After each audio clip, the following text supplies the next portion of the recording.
Влада Сполучених Штатів Америки оголосила проведення нового пакетика санкцій проти Росії, включивши до чорних списків майже 300 фізичних осіб та компаній, а серед них найбільший російський лоукостер «Перемога», що випливає з релізів Держдепу та Мінфіну США.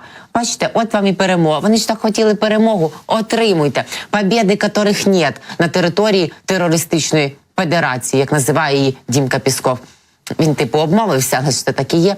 Створена в 2014 році, якраз коли Росія почала війну проти нас. І на 100% перемога, що належить Аерофлоту, порушувала авіасанкції, що забороняють поставки до Росії компонентів і запчастин для лайнерів, пояснює Держдепартамент Сполучених Штатів Америки. Компанія продовжує літати на літаках американського та європейського виробництва, а минулого року придбала та перевезла підсанкційні деталі на $1 мільйон, зазначає відомство. Крім того, наголошує Держдеп, у січні 2024 року «Перемога» брала участь у транспортуванні запчастин для літаків з Індії за допомогою іранської Махан Air.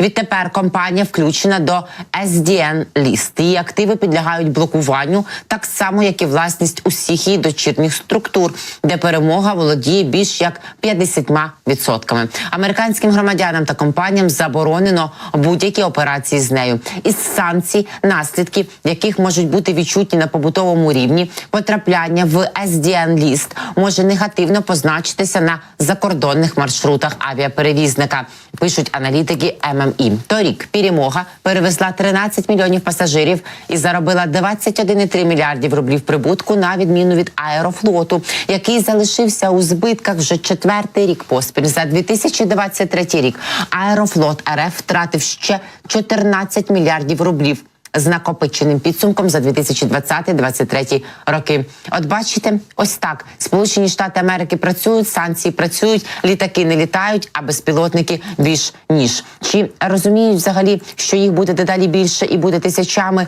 Звідки ПВО, можливо, забиратимуть? І кому тепер переходять фінансові потоки Тимура Іванова? Та чого тікають чиновники, яких Путін назначив, колаборанти та окупанти, які думали, що наживуться, що будуть іти по такій яскравій висхідній кар'єрній драбині угору з наших тимчасово окупованих територій? Чогось забоялись чи що? Про це не тільки говоримо просто зараз. Я радо вітаю в нашому ефірі Ігоря Яковенка, російського опозиційного журналіста. Игорь Александрович, здравствуйте, рады вас видеть. Здравствуйте, это взаимно. Спасибо, что находите время и за всю вашу работу. Соединенные Штаты Америки, как видим, ввели очередной пакетик санкций против компании «Победа» Аэрофлота. Тоже они присутствуют. Ну что ж, скоро пора будет, как говорит Игорь Липсиц, доктор экономических наук и профессор, запрягать собак или пересаживаться всем на железную дорогу. И вот так по 2-3 недели добираться от Владивостока до Москвы. Неплохо, в принципе, работает. Ну, трудно сказать. Я с огромным уважением отношусь к господину Липсицу. И, в общем, его прогнозы, как правило, сбываются. Но в данном случае я думаю, что все-таки санкции – это не совсем то, что способно разрушить, способно как-то серьезно воздействовать на Россию. Сегодня это так вот не работает. Я понимаю, что в какой-то степени и удары по НПЗ, кстати говоря, поздравляю украинские ВСУ, значит, вот удары по НПЗ с начала этого года там минус 14% производства нефти, это, нефтепродуктов, это серьезно. Но это тот случай, когда, знаете, как, значит, сын алкоголика, когда узнал, что папа потерял работу и зарплату, спросил, что теперь ты будешь меньше пить, он говорит, нет, сынок, теперь ты будешь меньше есть.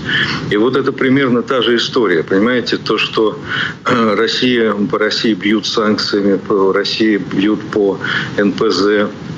Это все, конечно, здорово, но на поле боя это сразу не сказывается и не скоро скажется, потому что будет страдать гражданская экономика, то есть гражданский сектор, будут, так сказать, что называется, россияне будут меньше есть.